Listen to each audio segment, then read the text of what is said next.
So now lecture is 23rd lecture. 22nd lecture was vector diode modulator under the section FM modulators or FM generators or direct FM modulators. Now lecture 23rd is FET reactance modulator. FET reactance modulator. Again देखो on the same principle it will also consist of the LC circuit. Let's say this is L, this is C, this is L, this is C. It will produce carrier frequency FC 1 by 2 pi root LC. This frequency has to be varied with instantaneous value of modulating signal. ठीक है, अगर इसमें अब FET नहीं लगाओगे तो ये frequency produce करेगा. नाउ इसका सर्किट कैसे है? So here is the capacitor, here is the resistance. ठीक है, capacitor C1 and this resistance is called R, and here it is, let's say, FET, field effect transistor. अब चाहे diode हो transistor हो, उसका क्या होता है? Biasing circuit. ट्रांजिस्टर और का इसका biasing circuit is like this one. ठीक है, सिमिलरली दिस वन. एक यहाँ पे ऐसे होते हैं. ठीक है, ये तो आपने देखा ही होगा, जब भी आप ट्रांजिस्टर और FET ड्रा करते हो तो ऐसे ही ड्रा करते हो. सो दिस कनेक्टेड टू यहाँ पे. ठीक है, एक कॉमन ग्राउंड होगा and this line goes to output of the this one. यहाँ पे इसकी biasing voltage V.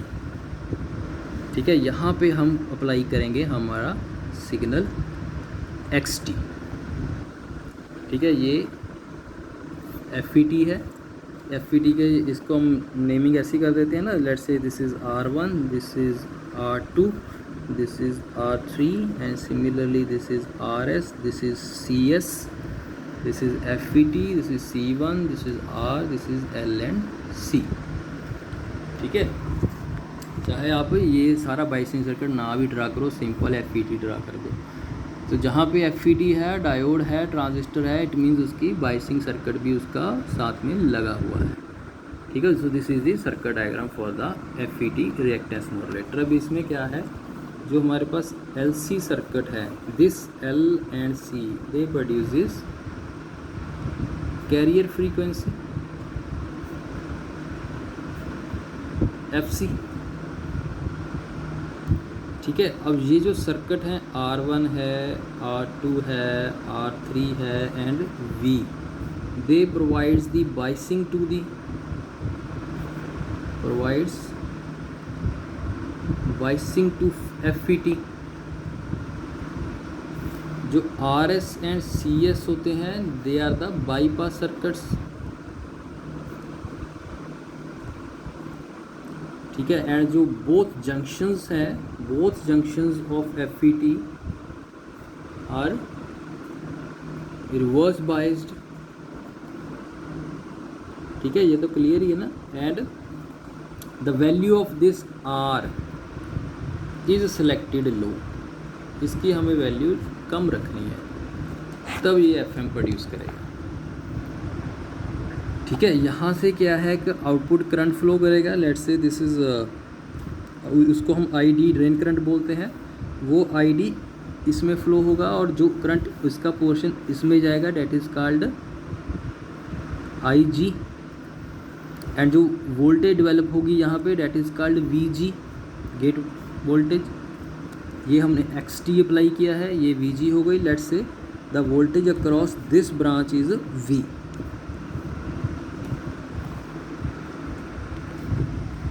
This one.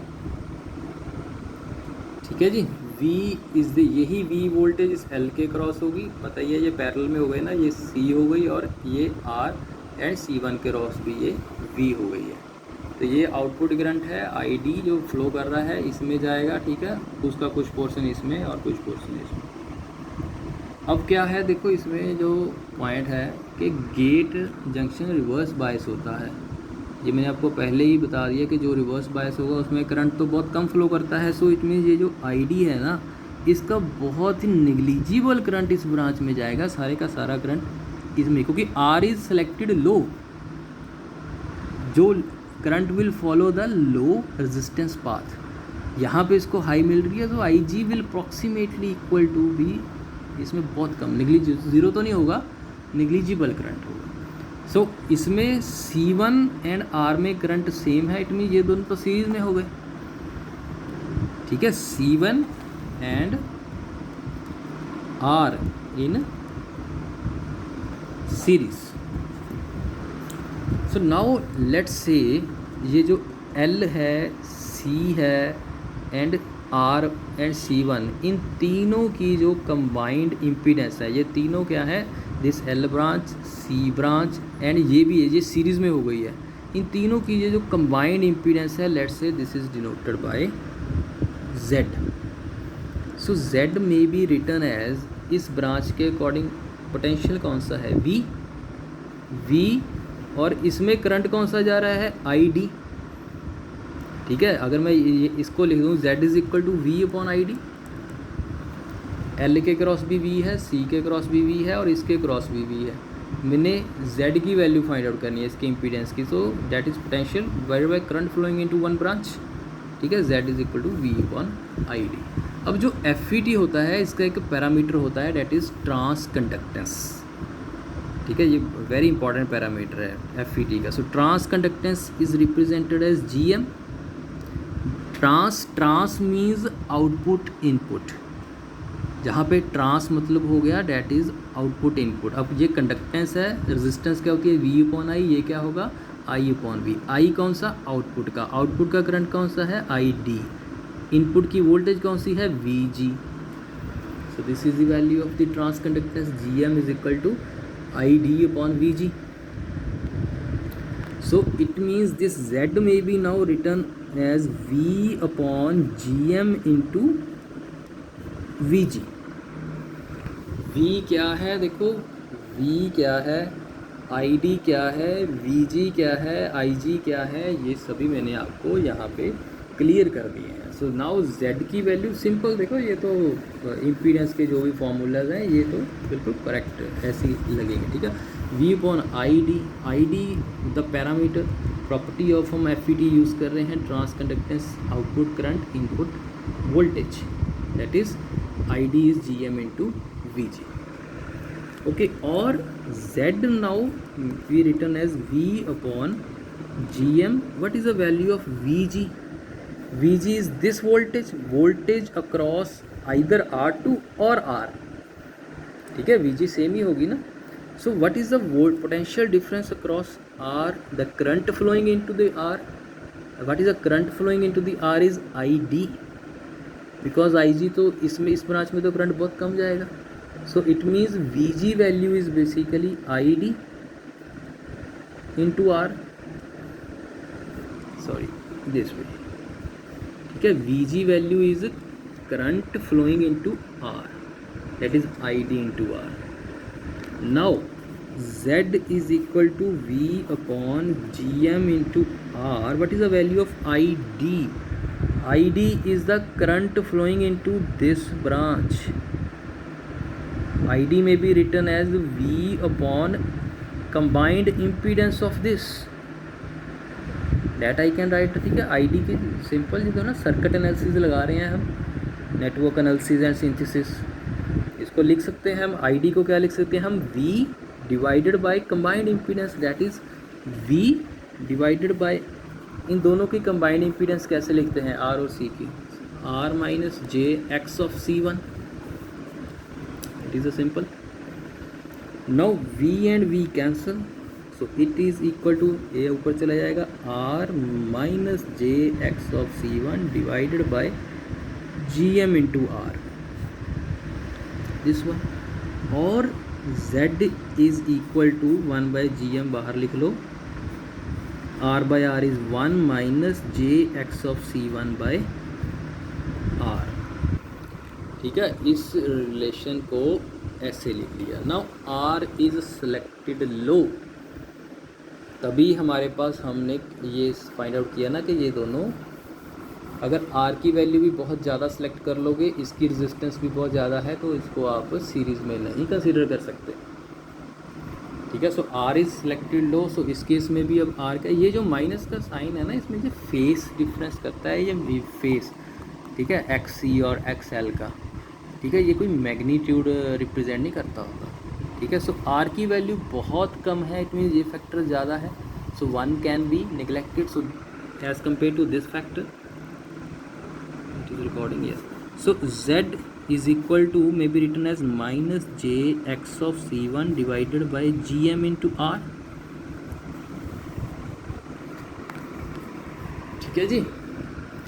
सो और it may be written as what is X C, X is 1 by omega C, ठीक है, that is minus J, ये minus J again phase represent कर रहा है, जो लीड करता है या लैग करता है। ठीक है, X is 1 by omega C, omega is 2 pi, frequency हम अप्लाई कौन सी कर रहे हैं, एफ एम, ठीक है, मॉडुलेटिंग सिग्नल अप्लाई कर रहे हैं एफ एम। सी कौन सा है, X of C one, X of C one, that is C one लिखना है, ये सी नहीं लिखना है। ठीक है, so it will be omega C one और I write as G M R into C one, ये सी वन यहाँ किया, यहाँ लिख लिया मैंने। So this is now the, ये जो मैंने ब्रांच थी ना, ये LC का ये सर्कल लगाया, अब ये मेरे पास जो इस तीनों का नेट इम्पीडेंस वो ये आ गया Z is equal to minus J by omega, ये हमारे पास न्यू कैपेसिटेंस बन गई है।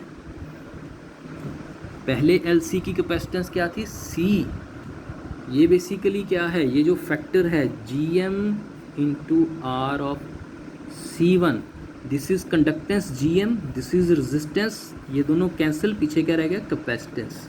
So it has dimensions of capacitance, ये एक कैपेसिटर है।